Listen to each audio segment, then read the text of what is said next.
ધનસુરાના હીરાપુર ગામમાં 5 વર્ષીય બાળકને સાપ કરડ્યો હોવાની ઘટના સામે આવી છે। ઘરમાં રહેલ તિજોરી નીચેથી ઝેરી કોબરાએ સાપે બાળકીને દંશ માર્યો હતો। પરિવારજનો દ્વારા બાળકને સારવાર અર્થે હોસ્પિટલ ખાતે ખસેડવામાં આવે છે। મોડાસાની હોસ્પિટલમાં બાળ રોગ નિષ્ણાત ડૉક્ટર જયેશ શાહ તરા બાળક માટે દેવદૂત બનીને આવ્યા હતા અને બાળકનો જીવ બચાવ્યો હતો। બાળકનું હૃદય 3 વાર બંધ થઈ ગયું હતું, છતાં તબીબે બાળકની આખરી શ્વાસ સુધી સારવાર કરી બાળકનો જીવ બચાવવા પરિવારજનોએ તબીબનો આભાર માન્યો હતો।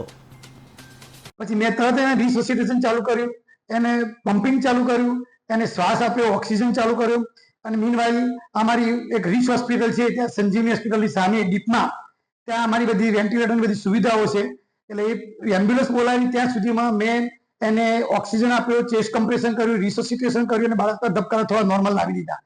પાછું એનું હાર્ટ બંધ થઈ ગયું। પાછી મહેનત કરી, પાછી થોડી ઇન્ટ્રાકેટ નાખીને પાછી બધા એને ઇન્જેક્શન થોડા આપી દીધા। એમ કરીને બાળકને રીચમાં ટ્રાન્સફર કર્યું। રીચમાં જઈને પાછું ફરી તેનું હૃદય એકવાર પાછું એકદમ ટોટલી બંધ પડી ગયું, એરેસ્ટ મારી દીધું।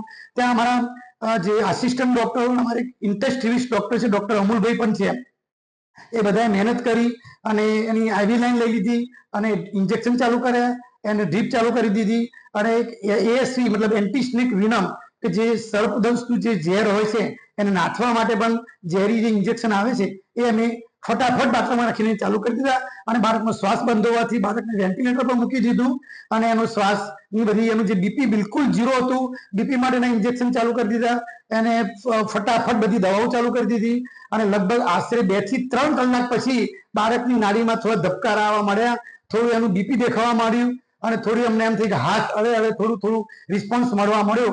દેટ મીન્સ કે હવે થોડી અસર થવા માંડી।